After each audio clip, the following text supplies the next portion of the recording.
hearing that UKAD are going to ask VADA for the report. That has happened. Oh, it hasn't? Yeah. And sampling. So if they get that, then they will take it over. One drugs cheats is this. It doesn't make you a better fighter. I boxed 3 drug cheats, beat 2 of them, drew one of them. It doesn't make you a better fighter. So you take your gear for whatever reason. It doesn't make you technically better. It doesn't make you throw a better jab. Obviously, we've heard the fact that there's been an adverse finding. I know I made a big deal about adverse findings in the past, saying it's not adverse findings, it's a failed drugs test. So let's call it a failed drugs test. This is different. Talk so much crap, talk so much stuff. And when he comes, he gets an opportunity to fight. And then he go takes his drug. What did he? Or he drank contaminated water, but you money. We can't wait for the excuse. Shocking scenes as reports of Rico Verhoeven's alleged failed drug test explode across boxing headlines. Frank Warren calls it a complete nightmare and badly handled situation. The timing before Usyk fight has triggered massive backlash, with fans and pundits questioning how this chaos was allowed so close to such a high-profile clash. It's been a complete nightmare. As I say, been badly handled. And it's not done boxing or anyone else involved in any favours. I mean, no favours at all. It's just ridiculous. Eddie Hearn takes a firm stance on the situation, stressing that any proven cheating in boxing should lead to a lifetime ban, but he is careful not to directly condemn Rico Verhoeven without clear evidence. He points out that according to available information, Rico has been cleared to fight, which softens the controversy slightly.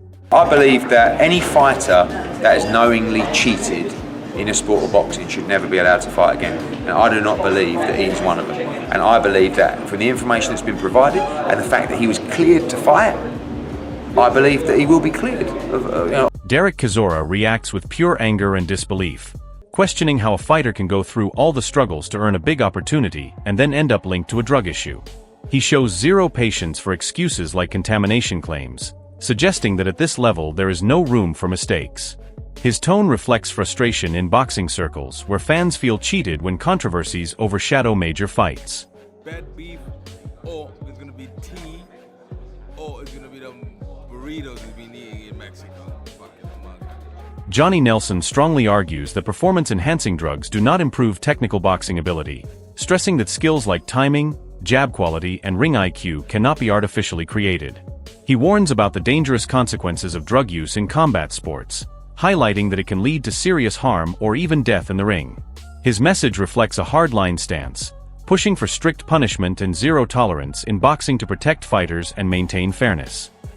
And hit Adrian, knocked him out, killed him. God forbid if that happened. And this guy's on gear and he's found out he's on gear. And what I'm saying is that they now need to talk about legal action outside of boxing to say, if you take this, you are legally going to be prosecuted because you could kill somebody. Frank Warren reassures fans that strict testing procedures will be in place for every fighter on the card, including additional scrutiny due to the controversy surrounding Rico Verhoeven. He emphasizes that this is a high-profile event where multiple authorities will be involved in drug testing. His statement aims to calm public concern while reinforcing that no fighter is being treated differently under the official regulations. Any more testing for this fight? He will be tested, like every boxer on the card will be tested. And I'm sure they're going to test him a bit more, because that would be the natural reaction. I'm sure of that, and he knows that better than anybody. But every boxer will be tested. It's a high-profile card, and the Border Control will be all over it. It's not just VADA, they're also... Spencer Oliver reacts in disbelief, questioning how a substance like cocaine could appear in a fighter's system at such a crucial moment in their career. He highlights the shock and confusion within boxing, especially given what was at stake in the upcoming fight. His tone reflects frustration and disappointment, as incidents like this damage trust in the sport and raise serious concerns about professionalism and responsibility among elite fighters. Okay, and you just go, how has that got in your system? He's got some explaining to do for one, and you think with what you had on the line and with what you was, what was coming up for you, and the opponent you had in front of you, you just go like, cocaine in your system. It's Peter Fury highlights the strong mindset of Rico Verhoeven, making it clear that he is entering this situation with full belief rather than fear or hesitation. He explains that Rico is not intimidated by Oleksandr Usyk's reputation and instead visualizes himself becoming champion. This confidence is presented as a key factor, showing that Rico's mental strength could play a major role in how he handles pressure in such a high-stakes environment. But he's definitely not, trust me, I definitely don't tell lies. He's not coming like looking at Usyk like he's a god and he's unbeatable. That's not what he's looking at. He's looking at that belt and he's imagining it on his mantelpiece. You know, he's confident, he's super confident. Eddie Hearn gives a more measured assessment of Rico Verhoeven, acknowledging his elite kickboxing legacy while also recognizing his natural physical power. He stresses that Rico is not just a crossover name but a highly skilled striker with real knockout ability. However, between the lines there is still a clear boxing perspective, suggesting that while Rico has danger in his hands and experience in striking, he is stepping into a completely different level when facing an undisputed boxer like Oleksandr Usyk. Let's respect Rico enough for what he is. You know, he's a good striker. He's one of the greatest kickboxers of all time. He can punch very hard, physically. Paul Smith raises concerns about how drug testing works, pointing out that even trace amounts can trigger serious allegations. He suggests that results can sometimes be misleading or open to interpretation, which creates confusion in high-profile cases. While he does not accuse Rico directly, he admits surprise at the situation and strongly supports a strict zero-tolerance approach. His comments reflect the wider frustration in boxing, where even unclear findings can damage reputations instantly. We're going to continue on as the face of boxing. Will you be letting Jason Statham lift the belt? Oh, definitely. He's going to come, so he's excited about it, and I can't wait to see him. Part of it, we want to say, Jason, thanks. Eddie Hall delivers a powerful endorsement of Rico Verhoeven, describing him as the most dangerous opponent among elite combat sports figures. He places Rico above some of the biggest names in boxing and MMA when it comes to sheer threat level. This highlights how highly Rico is respected for his physical dominance and intensity. However, the comparison also raises questions about whether that raw danger can translate into success against a technical master like Oleksandr Usyk. Tyson Fury, Francis Ngannou, Alex Pereira, Conor McGregor, line them all up, right? And say, right, which one would you want to fight the least? Fucking Rico Verhoeven. He is that dangerous of a man. And with the kickboxing, and again, people just don't know this, is kickboxing is like three-minute rounds. The intensity is fucking insane. They are punch, kick, punch, kick, punch, kick. They're just, they're fierce. And if Rico brings that into the boxing... Johnny Nelson gives insight into Oleksandr Usyk's intense training camp, describing how he is working with multiple heavy and fast sparring partners to prepare for every possible scenario. He suggests Usyk is pushing them to the limit, showing high intensity and sharp conditioning. The message is clear that Usyk is not underestimating the challenge and is preparing with extreme discipline. This raises the stakes even more, as it shows a champion fully locked in and physically ready for a tough encounter. To do that, we've got to be able to pull that out of Usyk. So once he can pull it out, but if he can't, and Usyk gets on a roll. Listen, I'm hearing stuff in Usyk's training camp. Usyk's training, and I mean, he's got 5 big guys. He's got 5 fast guys that he's sparring with, and he's smashing them to the point where it's got this last week. They're only letting him do 6 rounds. The 5 guys, the 5 heavyweights that he's mashing. Oleksandr Usyk responds calmly to pressure questions, downplaying the emotional weight of the fight and treating it like any other professional bout. He presents a composed and focused mindset, showing no fear or anxiety despite the controversy surrounding his opponent. This kind of mental calmness is typical of Usyk, who relies heavily on discipline and preparation. His attitude suggests he is fully locked in and confident that his skill set will handle whatever comes in front of him. But he's going to be dangerous. Like, all the attributes that he has, they still exist, regardless of his mental state.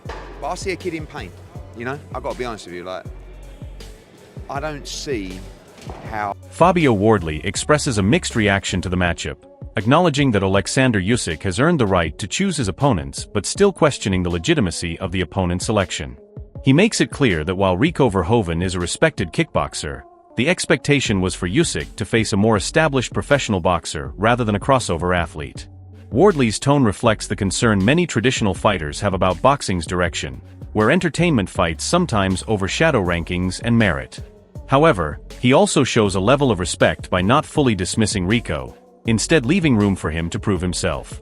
His final point suggests hope that Usyk will eventually return to facing top-tier boxing contenders, reinforcing the idea that legacy still matters in a heavyweight division. I understand that he's kind of earned the right to do what you want, but I at least expected it to be some sort of active boxer, someone of some Not to say I don't actually know much about Verhoeven in terms of a kickboxer, of what his quality level is, but what I'm saying is I expected it to be someone of a decent caliber of a professional boxer. But if it's not, then fine. Look, do your thing, do you, and hopefully he returns to actual professional boxing against some of the top elites. Johnny Nelson breaks down Oleksandr Usyk's position in boxing from a financial and career perspective, highlighting that despite dominating the heavyweight division, the biggest money fights are not as available for him as they are for others. He suggests that Usyk is now operating in a space where business decisions play a major role, not just legacy or competition. This crossover fight with Rico Verhoeven is framed as a way to generate fresh interest and financial reward while still keeping Usyk active at the top level. Nelson's analysis shows how modern boxing often blends sport with entertainment economics, where even elite champions must consider marketability and spectacle alongside traditional sporting merit. When I look at Oleksandr, what he's done, he's wiped the floor with everybody. He's established himself at the top there. So now you look at him and you'll think financially, will he be in a better position than Tyson Fury? No, not in my opinion. Anthony Joshua? No, not in my opinion. The big money fights aren't out there for him. So he's got to do something. He's got to put himself in a position where he's got to win, because he's proved he's top draw. So in this fight here, I think it creates interest, intrigue. I'm quite sure there's a healthy pay packet at the end of it. This is now business for him. Spencer Oliver strongly criticizes the decision to place Rico Verhoeven into a world title opportunity after just one professional boxing bout, questioning the fairness of the entire system. He highlights the frustration within the boxing community, especially among ranked contenders who have been waiting years for a chance at the belt. His comments reflect a growing belief that governing bodies are prioritizing entertainment value over sporting merit. By calling it a mockery, Oliver emphasizes how controversial the decision appears to traditional boxing fans. At the same time, this controversy also increases global attention on the fight, as debate and outrage often fuel more interest than standard matchups in modern boxing. This kid's had one bout as a professional boxer. You go, so, you know, how can he jump the queue and box Oleksandr Usyk for the WBC title? To me, that doesn't make any sense at all, and I think it makes a mockery, again, of the WBC. Rico Verhoeven presents himself as a highly analytical and adaptable fighter, explaining that his camp studies opponents carefully to exploit weaknesses, just like any elite competitor. He openly admits that he also has vulnerabilities, which shows a level of honesty and tactical awareness. Rico emphasizes that his style is not traditional boxing, suggesting unpredictability as his biggest weapon. This mindset is important because it shows he is not entering the fight blindly, but with a clear strategy to disrupt expectations. However, the big challenge remains whether this adaptability from kickboxing can fully translate into success against one of the most technically complete boxers in the world. Of course, we watch a lot of footage, and every fighter has his openings and has his weaknesses. So do I. So that's how we approach it, and we just try to show him something different that he hasn't seen before. So, like, I'm not your typical boxer, and I think that makes. Dave Allen gives a blunt and straightforward assessment of Rico Verhoeven's situation, acknowledging his greatness in kickboxing but drawing a clear line when it comes to elite-level boxing. He respects Rico as one of the best strikers in the world, but strongly believes that stepping into a fight with a top heavyweight boxer is a dangerous mismatch. His opinion reflects a common concern in the boxing community that crossover fights can become one-sided when elite specialists from different sports collide. At the same time, his comments reinforce the idea that while Rico's skills are respected, the gap between kickboxing and world-level boxing is still seen as significant by many professional fighters. But I'm not interested in. I like Rico Verhoeven, sparred him, know him, nice fella, very good kickboxer, one of the best of all time, but he's not a boxer. If he wants to fight, can he box? Yeah, he can box. He's a very good boxer, but he shouldn't be boxing the best heavyweight in the world. If he wants to do it as an exhibition, go and do it. I'm not interested in Usyk Verhoeven, just for the simple fact. This situation has turned into one of the most controversial crossover stories in modern combat sports, with Oleksandr Usyk and Rico Verhoeven now at the center of massive debate. On one side you have Usyk, a proven undisputed champion who has dominated the heavyweight division through pure skill, timing and elite boxing IQ. On the other side stands Rico Verhoeven, a long-reigning kickboxing king whose power, size and physical presence have made even top fighters hesitate.